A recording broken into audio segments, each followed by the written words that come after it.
Whatever happens, please don't place all your trust in Aventurine. We cannot afford to be manipulated by him. I really love Clocky. Aventurine's goal is to try and recapture Penacony for IPC. To do this, he'll have to bring down the family in its entirety to create a big enough chance. The existence of death will be covered up by the family. So how does he plan on taking them down? It's gotta be something important enough that everyone will notice. But it also can't be anything too out in the open. An attack on the hotel guests? Unlikely. Penacony's guests include quite a few bigwigs known throughout the whole cosmos. People who not even the IPC would dare take lightly. Aventurine is a shrewd merchant, and there's no way he doesn't know that.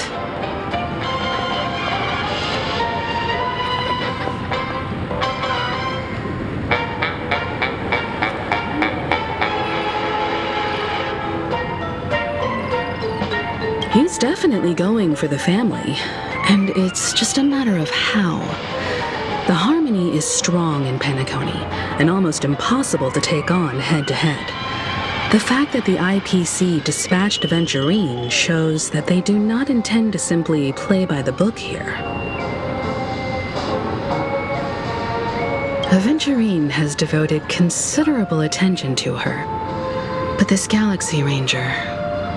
we know hardly anything about her, and can't rush to any conclusions.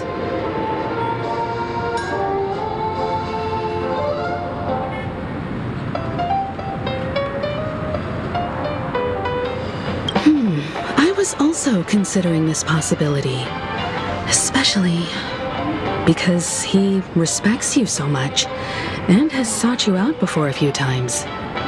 Perhaps he's also unsure of your intentions and is probing you.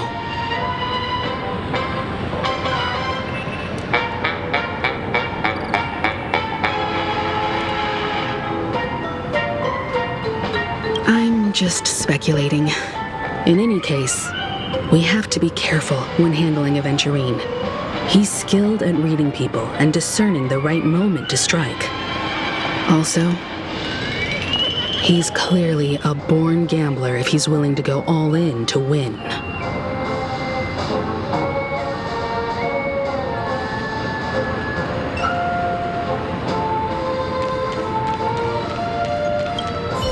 If Aventurine wants to bring down the family, he'll have to create a big enough chance. After everything he's done so far, what is his goal?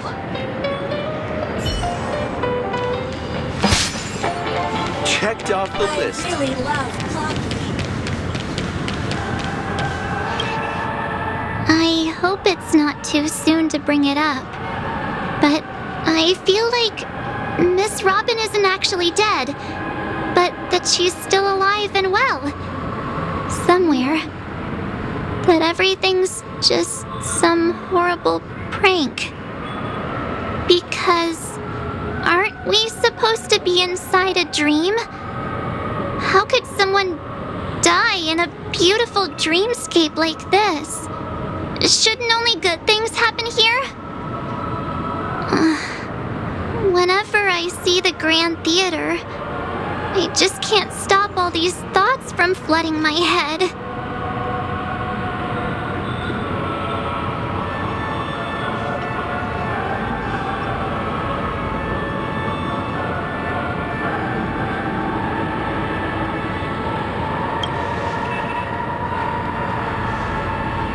No. After all, they've brought everyone this sleepy dreamscape, which everyone loves. I just feel like I'm starting to understand them less and less. Everyone's still having a great time out there on the streets. Nobody knows what's happened.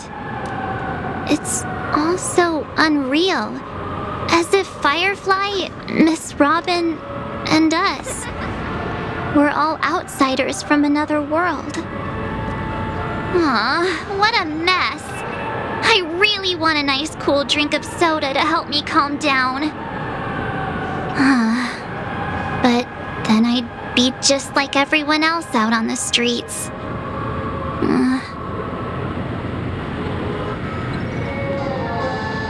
Looks like Aventurine doesn't need anything else. Let's turn our attention to the family's assignment for now. Himiko, what do you think? Among our current clues, the two murders that he witnessed are the most directly connected. I suggest starting here. One thing I'm curious about is, if a person dies in a dream, what happens to them in real life? Seeing as we're at the family's behest, why not pop back out to reality and verify Miss Firefly's situation back at the hotel? Perhaps we could also make a few inquiries about her while out there. How about we split off into two groups? There are still some things worth focusing on inside the dreamscape. I'll investigate those, and we can link up again later. Worth focusing on? Oh. No problem. I'll leave it to you then. Huh? Aw, I thought I'd finally get to see Himiko and Mr. Yang go out on a mission together. Oh well. Take care then, Mr. Yang. I will. Keep in touch.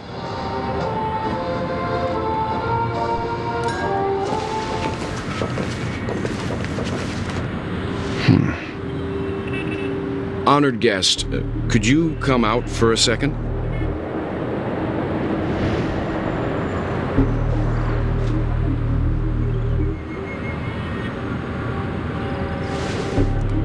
I'd be embarrassed too, getting stared at like that. Forgive me. My name is Welt Yang. I'm one of the crew members on the Astral Express. I believe you've met my colleagues. Well, Is there something about my name? first, don't you want to know my name? I already do, Miss Archeron. You're a prominent figure in Penacony. What are they saying about me? Some claim that you're the real culprit behind these murders, that the Annihilation Gang's tragic fate at the banquet was a result of your blade, and that you're now attempting to unleash another bloodbath on Penacony. The Annihilation Gang. Ifrit of Everflame Mansion. Tragic fate. That Duke turned his dying body to flames and sacrificed his life as a martyr. He was a determined and heroic pathstrider. Not even a villain should be disparaged like this. And what's more, there were plenty of suspects invited. Do they really think that a blade is more dangerous than that black hole you're wielding? Keen intuition. Not even the family managed to point out the truth behind this cane.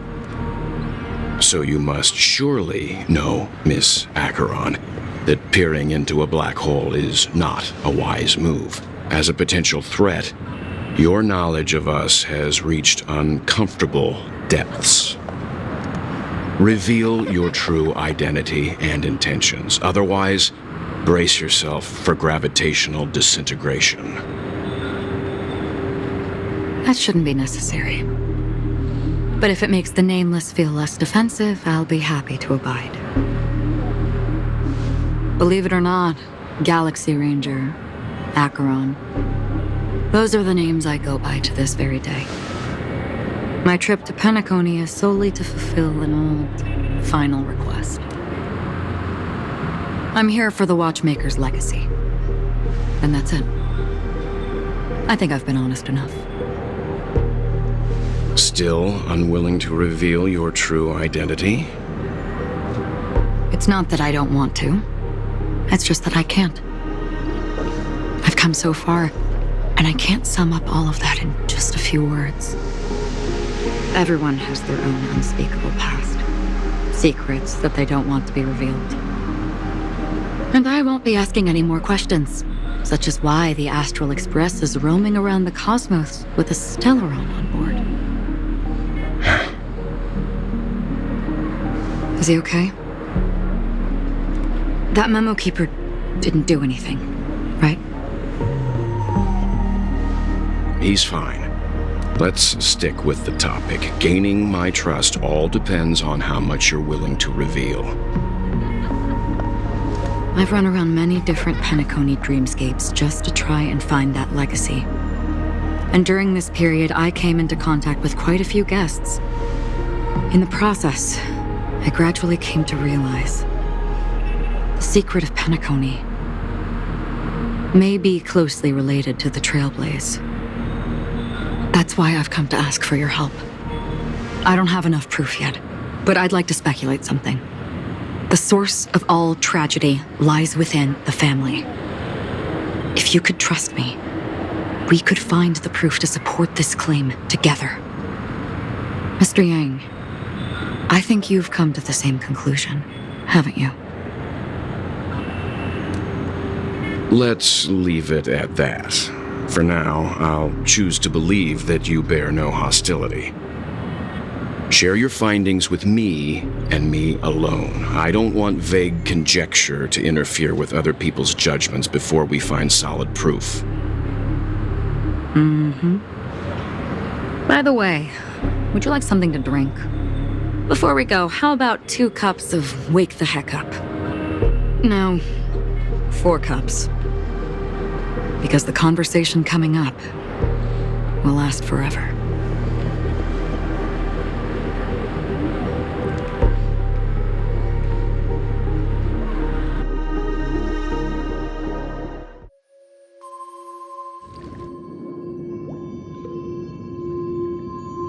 I've been watching her closely for a while now, and the first invitation was in the banquet hall of the hotel. She just sat in one corner, keeping silent, chugging down a couple cups of Wake the Heck Up. I told her it's a pungent, bitter beverage, not the taste of sweet dreams, only for people allergic to Soul Glad. And she said, Really? But I don't taste any difference at all between them.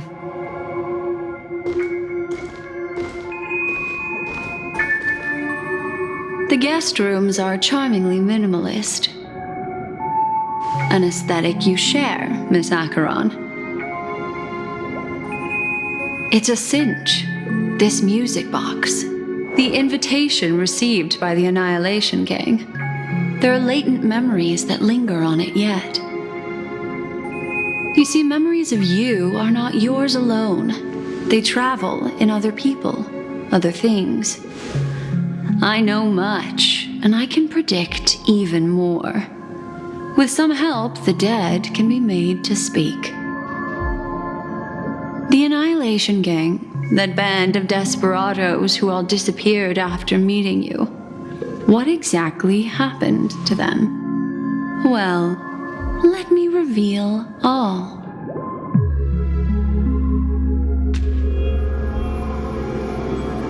Gradation 12. Dreamscape 12. Father, I dedicate this to you. Well done, Dubra. Wherever they go, shall be met by annihilation.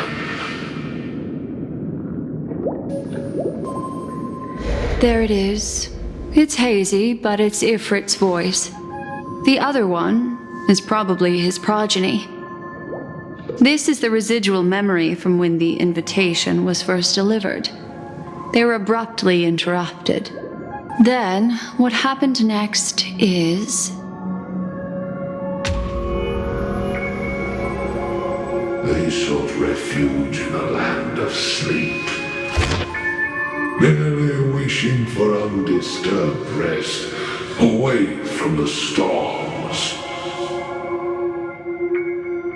Children of the flame, this marks your rite of passage. She won't be necessary. I alone am enough.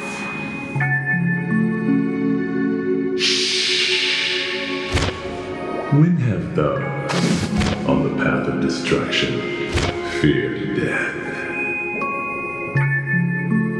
The Everflame Mansion has set out on a journey. Those poor people, they have no idea what lies in wait ahead of them. Memory recovery is going well, but slowly. She'll be here soon, and time is short. There's nobody else here, so there's no need to be delicate. In fact, I think I'd better go all out.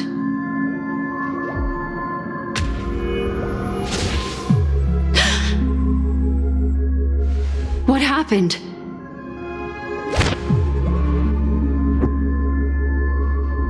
The memory after that is blank. How is that possible?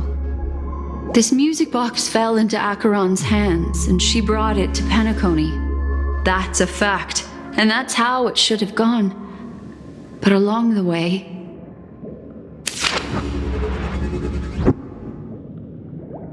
it's like it's been erased. Who's done this?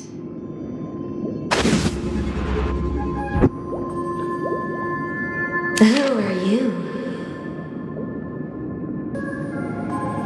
Who are you? It's... No. Is this not a memory? Oh, a memo keeper. Do you serve the Garden of Recollection? Or the Cremators? My name is Constance. A pleasure to meet you. We were supposed to meet in Penacony and spend an unforgettable time together. But that seems unrealistic. Dahlia's not welcome on the banquet star, and I don't need a coming-of-age ceremony. And you, I know what you're looking for. Want her secret? I can give it to you, and then you can enjoy the banquet for me. I wish you unforgettable memories.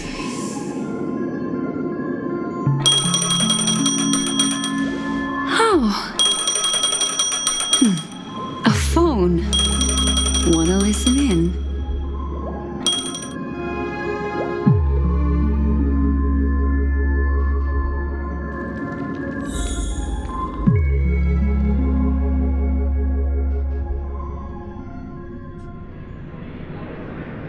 A few days ago, the IPC made an announcement. Under the watchful guidance of the Marketing Development Department, and in accordance with the Interstellar Peace Charter, the independent Sigonian sovereignty has hereby been established, and shall take a legislative seat at the Interstellar Congress. The formation of the Sigonian sovereignty is of great historical significance to the Sigonia system. This move puts an end to the planet's long and bloody history, turning the sensational Kataka-Abjin extinction event into a distant memory. Sigonia 4 is located in an unclaimed zone at the intersection of the Denise, Prothean, and Dorneau star clusters. The planet's surface environment is known for being extremely harsh, constantly faced with the threat of impact from small-scale celestial objects. This is why very few intelligent species have made this planet their home, dividing themselves into several tribes to eke out nomad lifestyles as they struggle to survive the arid desert wilderness. They have developed their own folk beliefs that are independent of the Eon belief system. Sigonia. Sigonia. Ravenous eye of the storm, spurned by all the gods. Land of rock, but not water. Lightning, but not rain. but not tears. You beat us with your falling stars. You lash us with wind and storm. You chew us up with the cracked earth.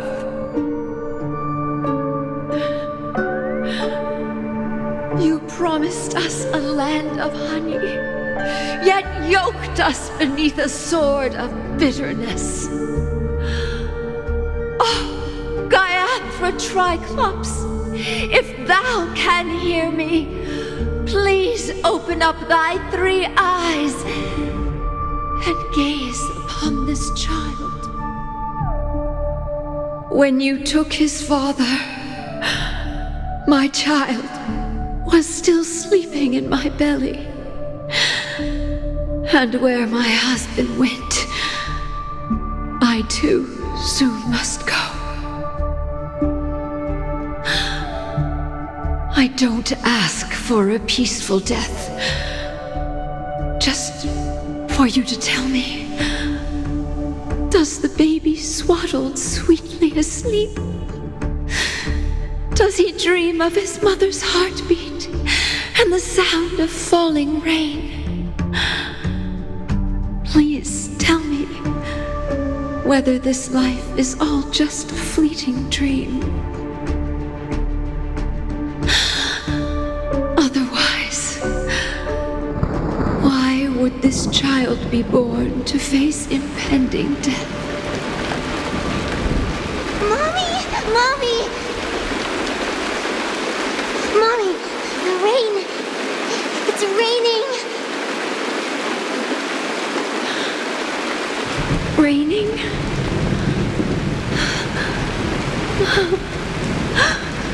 Raining.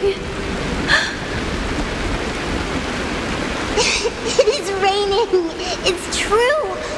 Those outworlders weren't lying to us. They really did summon the rain. Mommy, we can leave here. We can go back home.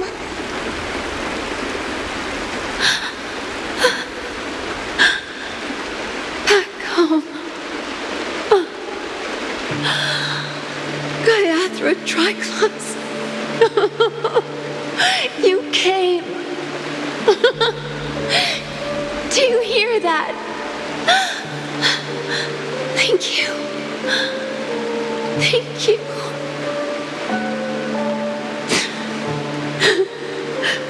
Darling, listen. This is the sound of rain. On the day you were born, the sky also sent down a gift like this from Gaiathra. Such a lucky child. Such a blessed child. Just like your name. A gift from them to Avjen. My boy.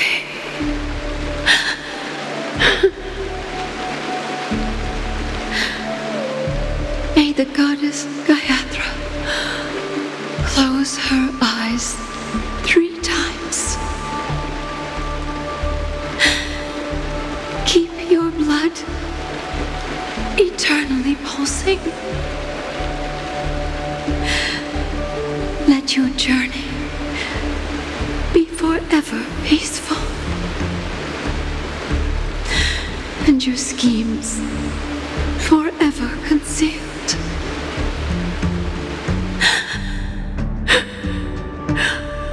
Welcome to this sad world, Kakavasha.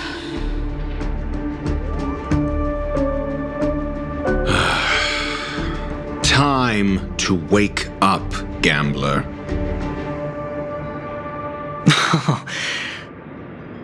Oh, heavens. I must have drunk too much Soul Glad. Didn't expect you to be back so soon. How is it? Find anything? Just as you guessed. Nobody outside knows about Robin's death. There aren't even baseless conspiracy theories. They're still streaming the rehearsal for her ceremony, using a stand-in, I guess. They must be dreaming. Of course. Who could imagine that death would actually descend upon the idyllic dream created by the family? Let alone that the victim would be the female lead of the Charmony Festival. To be honest with you, I didn't believe it. I even tested it a few times myself, until I discovered that I couldn't actually die. Whenever there's any danger, I'm forced awake by the dream pool, and it's all as if everything were just a nightmare. That's why I'm convinced that there are a few big secrets lurking behind the scenes. Then you must have heard about the Memory Zone meme. When I graciously deigned to establish connections with the Oak family on your behalf, they were quite in a pitiful state of disarray. Besides Robin, there was another body. I don't know the exact details, just that it was a stowaway. 2 murder cases? I told you something seemed off about the Nameless. He must have come across the other one. This murderer is a psycho. But I have to admit, the case should be easy to crack. We can leverage the family's malfeasance and let the IPC use this as a reason to intervene. It's just that their trickery runs deeper than I thought. Robin's stand-in was all ready to go. These 2 murders are definitely getting hushed up. What should we do? Let me think. It's too rare an opportunity to miss out on, so I gotta be careful. Incredible gambler. Have you already exhausted your limited repertoire of tricks so soon? There are plenty of chips, but it'd be best to choose carefully. The most straightforward has to be Robin. Remember? That masked fool once told me to find a mute as a friend. Robin is what she calls the mute. She has lost her voice, and while most people can't pick up on it, you and I cannot mistake that sound. Not produced by any voice box, but rather by the resonance of the harmony. If that girl hadn't gone hoarse from singing practice, there'd only be one possibility. Something was up with the family. Or Robin herself. To get to the bottom of this, I tried every way I could to meet her. But she died. Right before my very eyes. A complete and utter loss. Incidentally, it seems to have resulted in your rather undignified arrival on the interrogation stand. There were eyewitnesses at the scene, and the family, in their graciousness, has tentatively accepted your alibi. However, for the foreseeable future, you shall, regrettably, find yourself under the vigilant watch of the hounds. Well, things aren't looking too optimistic, Doctor. I'm starting to break out in a cold sweat. Do you reckon there's still any chance of a comeback, given how things are? A probability? Yes, it exists, but it verges on the infinitesimal. To phrase it in a manner more befitting the vernacular of Penacony, you're dreaming. But if you simply can't control yourself and want to try your hand, then there just so happens to be a suitable candidate. That man wants to see you again. Who? Sunday. Is this a public hearing or a private trial? If it were the former, it would hardly befit my stature to stoop to the role of a mere messenger. Fine. Oh, that's great. It's all great. You see, the dead can't talk, but the living can. Ratio, I'm convinced now that there must be something wrong inside the family. Oh, just you wait and see. That man's sister has died. He can't sit on his hands. Well, without any further ado, let's set off. Lead the way. The show is about to begin.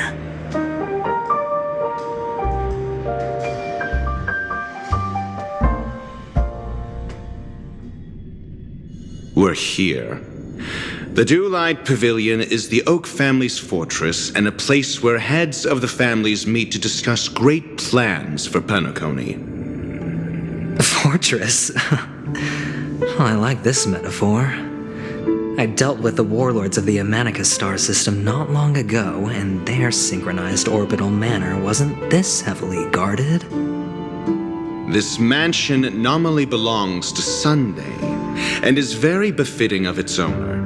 Without his express invitation, the likes of ordinary guests would never grace these grounds in their lifetimes. Look around while you still have this moment of freedom. Hey, Doc, whose side are you on anyway? Who's to say I won't sell you out? We'll see. When we meet the authoritarian master of the Oak family, I'll pry an answer out of him. Follow me and I'll bring you to his parlor. Hold your tongue and let me deal with the members of the family.